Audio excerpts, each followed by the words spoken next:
Olá, minha gente! Nessa quinta sustentabilidade, vamos tratar de duas questões que estão interdependentes, que é a questão de que todos os seres estão interconectados e, portanto, aprofundar a questão da ecologia. Muito usada a palavra ecologia, mas às vezes não vivida e não aprofundada. Ecologia é o estudo das relações entre os seres vivos entre si, ou com um meio orgânico ou inorgânico no qual vivemos.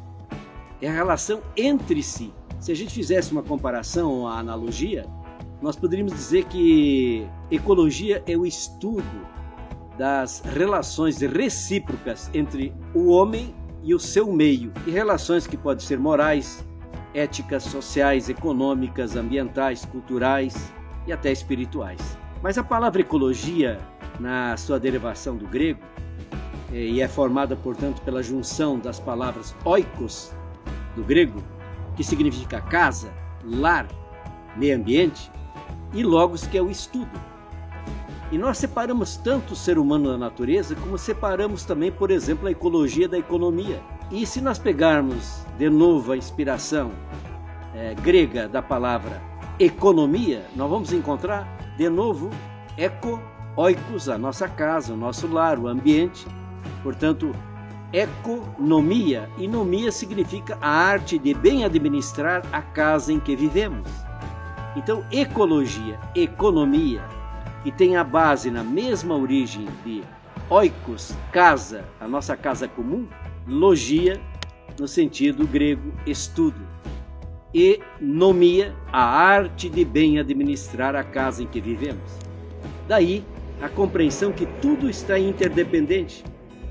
O meio ambiente pode depender da economia, e a economia depende grandemente do meio ambiente.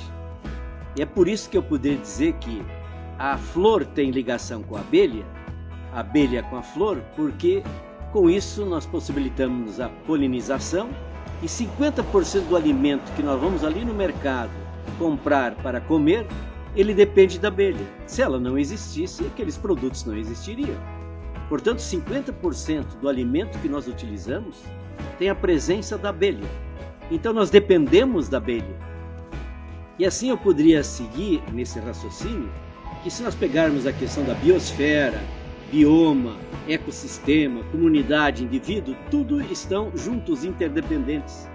Em outro momento, nós falaremos um pouco mais sobre biosfera, bioma, ecossistema, comunidade e indivíduos.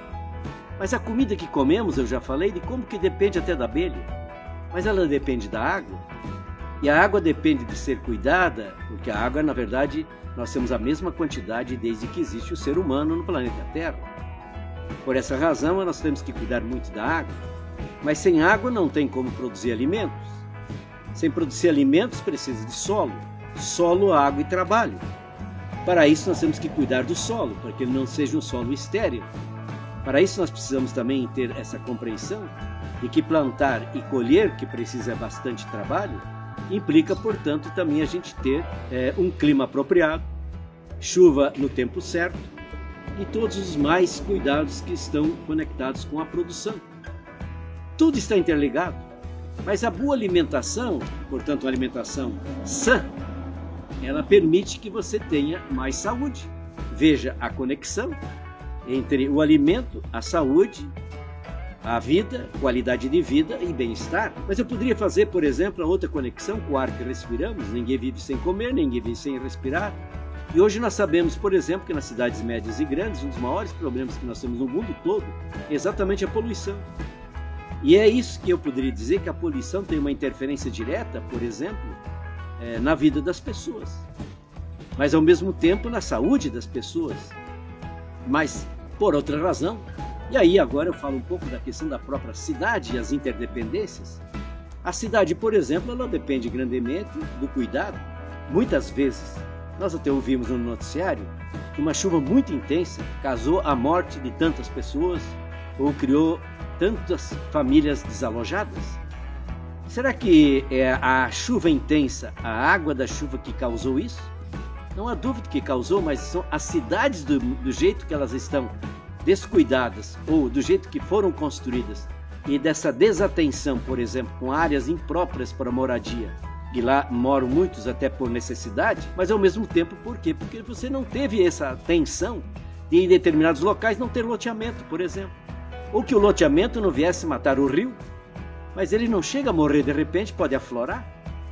O cuidado com as nascentes, milhares e milhares de nascentes apareceram, por exemplo, na nossa microrregião. Então essa conexão, eu poderia dizer, essa conexão que a própria cidade, quanto mais desordenada, mais ela causa vítimas. Por isso, eu posso até dizer que todos nós somos dependentes um do outro e dependemos da natureza. E a natureza hoje sofre grandemente pela nossa ação predatória, pela desatenção para com ela. E na natureza, repito sempre, não há castigo, existe consequência. Cuidou bem dela, ela responde de bem para você. Então, nesse sentido, todos nós somos iguais. Mas mais um detalhe, ao mesmo tempo nós somos iguais e cada um de nós tem a sua especificidade. É interessante dizer que ao mesmo tempo que somos iguais, cada um de nós é único. E a natureza é tão pródiga que, por exemplo, quando nós somamos o óvulo 1 e o espermatozoide 1, é igual ao 1 ser humano, por exemplo. Você veja que nessa matemática tem diferenças do 1 mais 1 na natureza, no caso do óvulo e do espermatozoide, é que gera um ser humano. Então o equilíbrio que nós temos que ter está ligado, portanto, ao equilíbrio da natureza. E nós nos desconectamos da natureza e geramos o desequilíbrio. Agora eu quero só para concluir, mostrar quanto que a natureza é um ser vivo. E é difícil a gente imaginar isso porque a nossa preparação durante séculos até é uma preparação para ver a natureza apenas como uma coisa. Nós visualizamos a natureza como se fosse um baú cheio de tesouro, vamos tirar no menor tempo possível tudo que pudermos. E ai da natureza. Portanto, esse conceito de dominação, esse conceito de apropriação, degradando ou não degradando, é um conceito totalmente ultrapassado, porque é uma visão linear. É como se nós fôssemos os todo-poderosos e de repente nós tivéssemos a natureza como, por exemplo, a nossa escrava, a nossa dependente, a nossa dominada. É nesse sentido, pois, que eu queria comparar com o próprio corpo humano. O corpo humano e a natureza têm, portanto, a mesma constituição em termos de seres vivos. A natureza precisa das árvores, a natureza precisa dos micro-organismos, a natureza convive, por exemplo, com todos os milhões e milhões de espécies de seres vivos. E nós, o corpo humano, como é que é? É interessante que muitas vezes a gente não se apercebe que o corpo humano é constituído de 10 milhões de células que trabalham de maneira integrada. Cada uma tem uma função. Imagine, nós temos no nosso corpo, cada um, você que está nos assistindo, 10 milhões de células. E nós somos formados, portanto, por um conjunto, de tecidos, órgãos e sistemas.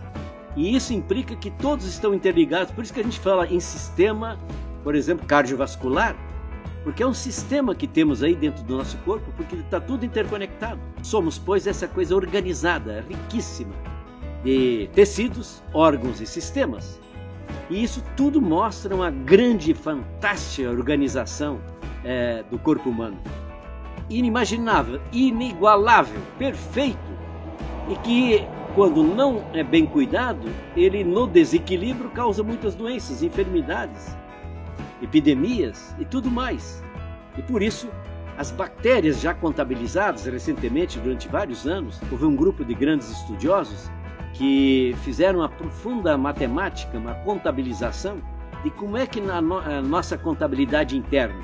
Essa contabilização que fizeram e que levaram 5 anos de cientistas de primeira grandeza, mostraram, por exemplo, que há mais de 1 trilhão de seres de mais de 10 mil espécies diferentes que vivem às nossas custas, dentro de nós ou na superfície da nossa pele. Veja como é extraordinariamente rica a existência humana, essa organização do corpo humano, e que é similar à organização, aos sistemas que fazem parte da Mãe Terra, do planeta Terra, da natureza. Quantos que sabem disso? E quantos destes, milhões e milhões e milhões, a gente não vê a olho nu? E aí eu de novo posso comparar o corpo humano com esse todo o sistema que falei e a natureza com seus ecossistemas. E assim nós precisamos aprofundar muito a consciência, a responsabilidade, o sentido da natureza, o sentido do ser humano, a organização do corpo humano, e com isso nós mostramos como eles são análogos, são tão similares. Reconhecer a natureza das coisas, a interdependência. Os humanos, homens e mulheres, nós somos interdependentes.